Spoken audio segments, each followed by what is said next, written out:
थांबाय नै एक्टर एक्ट्रिसफ्रा लांजाबाय लांसिगोन सिखावखौ बेथ' दहायनिसो जाहैबाय आरोबाव बर' सिख्लासाखौ माइनरसो बांगाला लानानै थांनायनि खौरां फोरमायहरदों बिफाया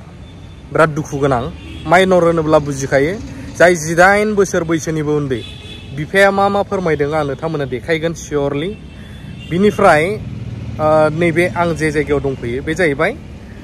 दाख्लै गावथारजानाय आरो बिसिबां बुथार जाखो बिथांमोननिसिम गोख्रों दाबि खालामदों 50 लाख होनांगौ गभर्नमेन्टआ जोंहा माखासे मानाव गेदेरफोरा स्पिच होनाय बै मोनसे चेनेलाव नायबा नोंथांमोना सियरलि नुगोन नैबे भिडिअ जोबखाङोब्ला दा नोंथांमोना खोनासंनानै लानो हागोन बिफाया मा फोरमायहरखो दुखुथिया बिफाया बबे जायगानि माब्रै जादों जाथाया जोंबो मालाबा वी आर हेल्पलेस जायो जुदि बिदिनो मदद बिहरोबा ना थ' निर्बाना गार्डेननिफ्रायनो आं नोंथांमोननो नैबे खौरांखौ फोसावबाय नायलांनो हागोन औ मा जादों ए मा जादों होनदों जाथाया जानाया थारमाने उनाव आंनि फिसाजो आरो बर'खा बर' गामिया जाबाय 2 नं गबसा थारमाने इ पाइनार कलेजाव थांनो होनना थांदोंमोन आरो कलेज फरायनाय गरेस्वर पाइनार कलेजाव ड्रेस गानना थांजोबदोंमोन आरो थांनायनि उनाव मानसिया गायब जादों आरो आच्छा ओमफ्राय मिथियाखै दा अबाव दङ सोरजों थांदों दा उनुखन्दान हिसाबै थारमाने जाहानि बिनानाव सासे बेलतला जयानगराव थायोमोन आरो बेलतला जयानगराव थाबा मावा थारमाने इसानाव खानैसो थाहैदोंमोन आरो थाबाथाय थारमाने इ उनुखन्दाना ओरैबायदि आरो इदो लरादो बाहाय कानेक्सन दोङो ना बाहाय इंगितखौ मोनदों आरो लराया जि दिना खालि आरो गथ'आ जानि जि फिसाजोआ जि खनिबार दिना गैयि खालि इबो थारमाने लरायाबो गैया आरो गथे ताला साला बन्द आरो आच्छा इसोर 3 दोङोमोन आरो रुमाव 3बो गैया ओमफ्राय फनफोर लायाखैमोन बिसोरो फन दंजोबो गथाय सुइस अफ बिसोर सानैनि लरानिबो गारि लाइसेन्स गथाय समस्त मालिकनिनो ओमफ्राय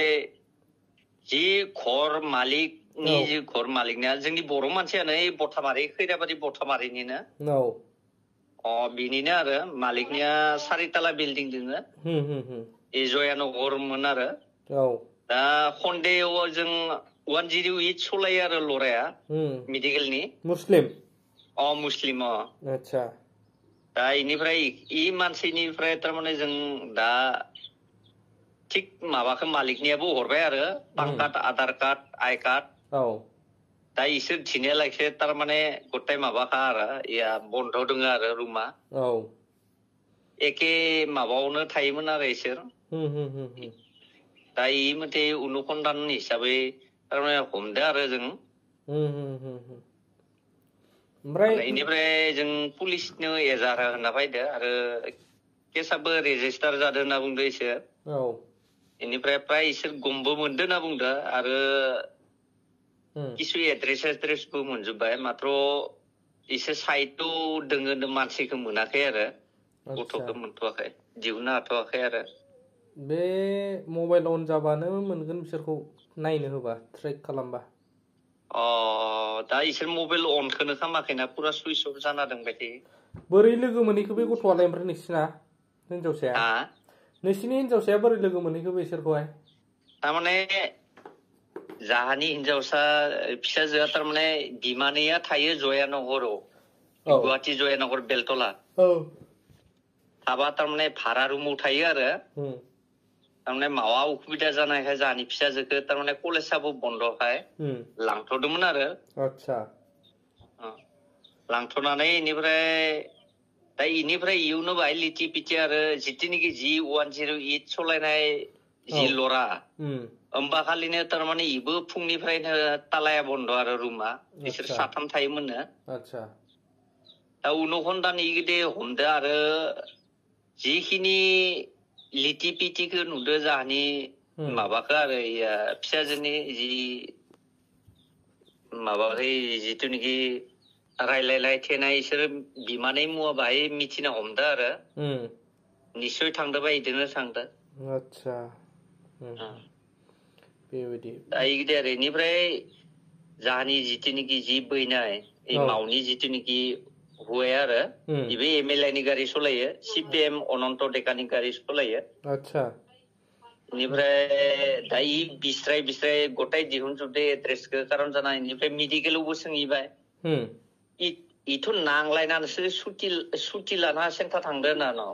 बै बांगालला ड्राइभारा हा बांगाल ड्राइभारा न बांगाल नङा मुस्लिम आरो मुस्लिम ओमफ्राय इसोर तारमाने फिसाजोआलाय बेसेबां गिदिरमोन इसोरनालाय बैसोआलाय बैसोआ तारमाने इनि 17.5 बोसोरल'सो सोलिबाय थादो रानिंआ 17.5 होमबाथ' हमजागोन बे लांग्राया मोजाङैनो इखोनोथ' होनदो दा जों इखोनो माबाबाय थादो आरो नंनायाबो इखोनो आखा खालामबाय थादो आरो दा जितुनिखि रुमाव गैया मेडिकेलावबो नांलायना थांदोंमोन जितुनिखि मेन मेडिकेलखौबो केस होना थानायदो इनिफ्राय सोंबाय ओमफ्राय इथ' काजिया नांना न'आव थांनो होननासो थांदो इमारजेन्सि दा इगिदि बाहाय उनखन्दान आरो लोगोफ्राबो खिथाहरदो आरो इनि जितुनिखि सानै लोगो दोङोमोन इनिफ्राय सानै लोगोआबो बुंदों मा जोंथ' मिथियाना इगिदि दा थानाय दोङो गैया इसोर जि लिटि पिटि खालामदो दा जितुनिखि बर' हिनजावसा होननाय खानादो नंगौना नङा जोंबो मिथिया इगिदि जोंबोथ' दा गामिया बेलेग होनना बुंदों आरो दा इखो हमबाय थादो आरो पुलिसफोराबो आच्छा ओमफ्राय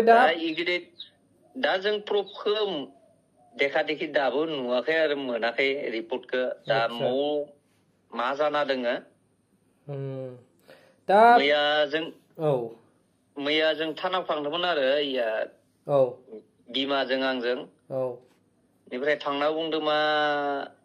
जितुनिखि थानानि असिया गैयामोन आरो बेलेगाव दोङियामोन ट्रेनिं दोङो नै इनिखाय फन खालामना खिथाहरदो नोंसोर एख' सिन्था खालामनाङा गथ'नि एड्रेस गथाय मोनजोबबाय आरो मौ दोङो गैया जों बाहाय मिथिबाय होननानै बुंदो आरो दा लराखौ हमनाय जत्न होनना बुंबाय थादो दा बेसेबां खत्त' बेसेबां मा इखौ जों दा मिथिया आरो दा इगिरि होननानै पुलिस स्टेसना जोंनो बुजायहरदो आरो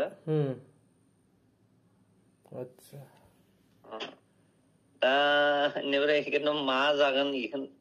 सारमोनखौबो मोनसे दा इगिदिनो बाहाय जोंनिनो स्टाफनिनो मानसि सार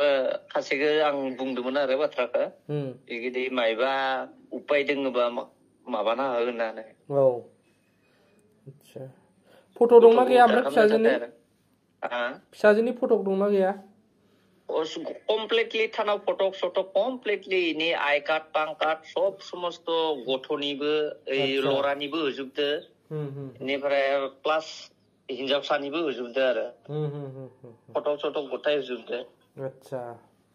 दा स्पस्त इसोर तारमाने